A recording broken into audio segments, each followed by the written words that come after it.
Hello friends, welcome to Tackle OET. So in this session, we are going to learn how to use active and passive voice in OET writing without any errors. So first we will see what is the importance of active and passive voice in OET writing. So basically when we write or when we choose to write active or passive voice, it depends on the fact that whether we are going to give importance to the subject or are we going to give importance to the object. Another thing you have to be mindful of is if the subject is unknown or if the subject is understood, then we will be using the passive voice, that is we are giving more importance to the object because subject is probably understood within the context or is unknown. Now we'll see what a subject and an object is in a sentence. So basically the subject is the person or an agent who does the action. So identify the subject. To identify the subject, what we have to do is just ask the question who to the verb. For example, the doctor prescribed analgesics. In that sentence, the verb is prescribed. So just ask the question who to the verb. Who prescribed? So who prescribed? The answer is the doctor. So the doctor, the answer to the question who, when we asked it to the verb, that is the subject. Now let's see what is an object. So an object is a person or thing on whom the activity is done.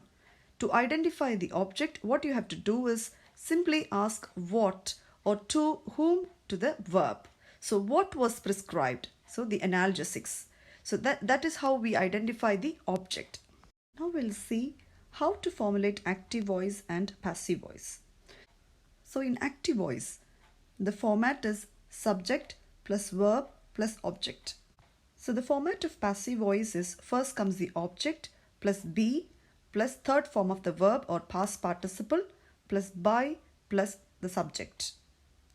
So you might be thinking what exactly the be is. So be can be am, is, are, was, were, be, been, being.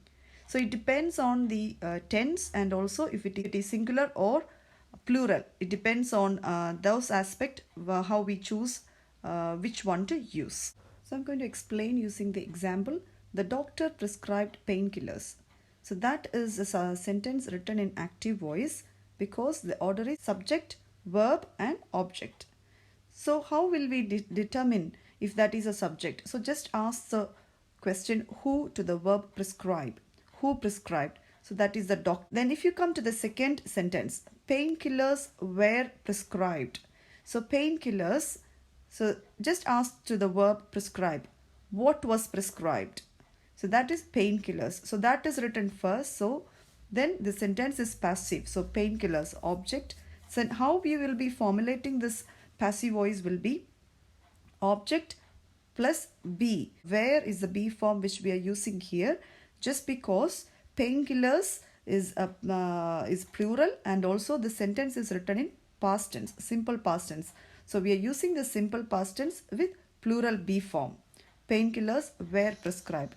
We will not be using by the doctor in our OET letters or we are doing a speaking module as well because it is already understood that the doctor will be prescribing, no one else is going to prescribe the medication.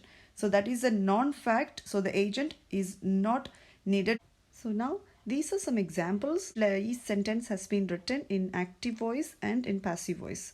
So I've taken different sentences so that you will get more idea about how to formulate and how to differentiate active and passive voice. So in present simple, Mr. John requires a walker. So we will be writing a walker is required. Present continuous, he is using a walker. A walker is being used is the passive voice. Present perfect, the doctor has advised Mr. John to quit smoking.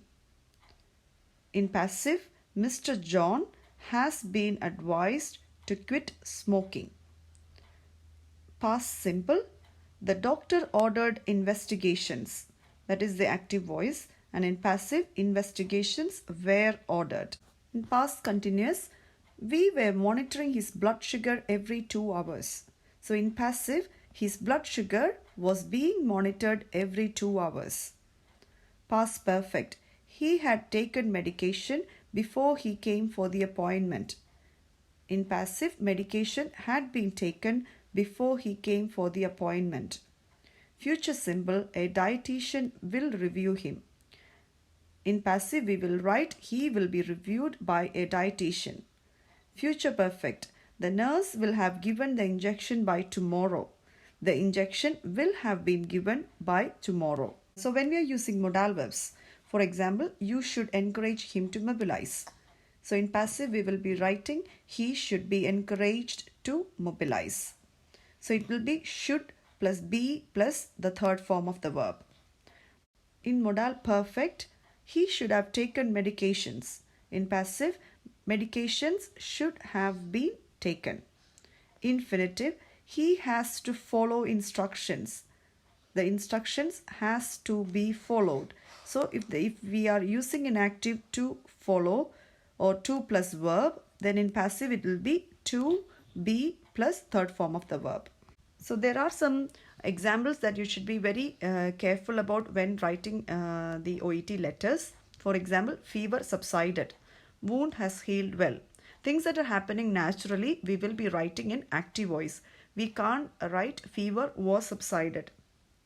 Or we can't write wound was healed. Okay, wound has healed or wound healed well. Okay, so we can't write in passive voice. That should be written in active voice itself because it has happened naturally. I hope you understood about passive and active voice and how to use it accurately in the OET letters. So thank you for watching. Please subscribe if you have not yet subscribed, and please share and comment. Thank you.